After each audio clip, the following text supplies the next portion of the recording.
শালি মেরেছে মোরে লাঠি দিয়া।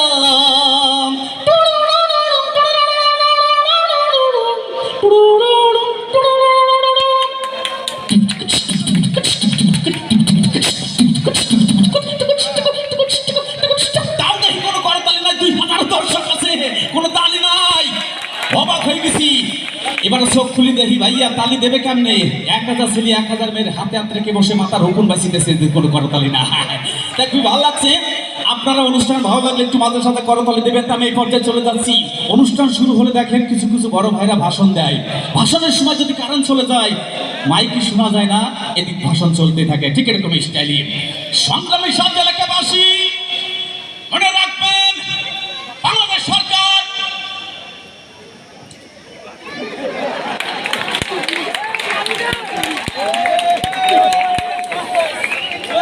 এই বলে আমার বক্তব্য শেষ করছি। কিছুক্ষণ কারণ ছিল না। ও সামনের ভাবি দাঁতগুলো বন্ধ করে না, তাতে মশাই কামড়াবে। এখানে শেষ নয়, এই পর্যায়ে চলে যাচ্ছি। আমাদের গাড়িগুলো কেমন করে স্টার্ট দেয়, তাই প্রথমে শীতকালে ড্রাইভার সাহেব প্রাইভেট কার কেমন করে স্টার্ট দিচ্ছে, ফজর আজান দেওয়ার সময় প্রাইভেট কার ঠিক এরকম স্টাইলি।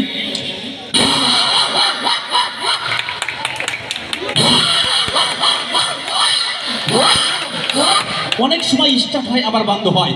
ড্রাইভার সাহেব বলছে, ভাই মোর গাড়ি তো স্টার্ট হয় না, পিছন থেকে 5টা লোক আমার গাড়িটা একটু ধাক্কা মারেন। এবার পিছন থেকে গাড়ি জোরে ধাক্কা দিলে স্টার্ট হয়। এবার কিন্তু স্টার্ট হয়ে যাচ্ছে।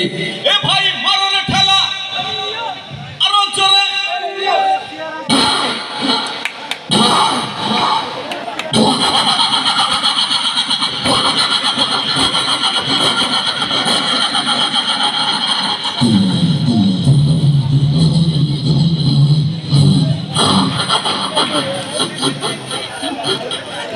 কি একটু তালি হবে না ভাইয়া? এখানেই শেষ নয়, আরেকটু সামনে যে দেখি এক কাকু স্কুটার স্টার্ট দিচ্ছিল। স্কুটারের হ্যান্ডেল আছে, ঠিক এরকম স্টাইলি ধরে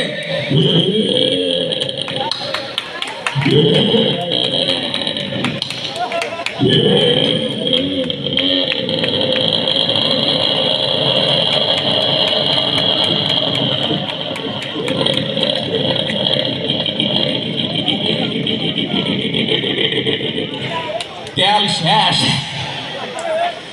আচ্ছা, কাউয়া খাদের চলে যাওয়ার সময় একটি ভাষণ দিয়েছিল, আপনাদের কি মনে আছে? সেই ভাষণটি, সেই কণ্ঠটি নকল করে আপনাদের শোনাতে পারি না বড় ভাইরা?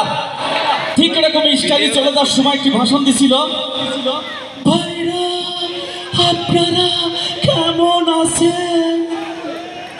বুড়িরা আপনারা কেমন আছেন? জ্বালা হৃদয়ে বড়ই জ্বালা, কাগজে লিখো না ছিঁড়ে যাবে, পাথরে লিখো না ক্ষয়ে যাবে, হৃদয়ে লিখো না রয়ে যাবে। এরা কারা, কোথা থেকে এলো? মাসুদ, তুমি কি কখনো ভালো হবে না? আমরা ভুলাবো না। দরকার হলে এন্দুরির গাড়ার ভিতরে দিয়ে লুকায় রাখবো। একটু করতালি হবে না ভাইয়া?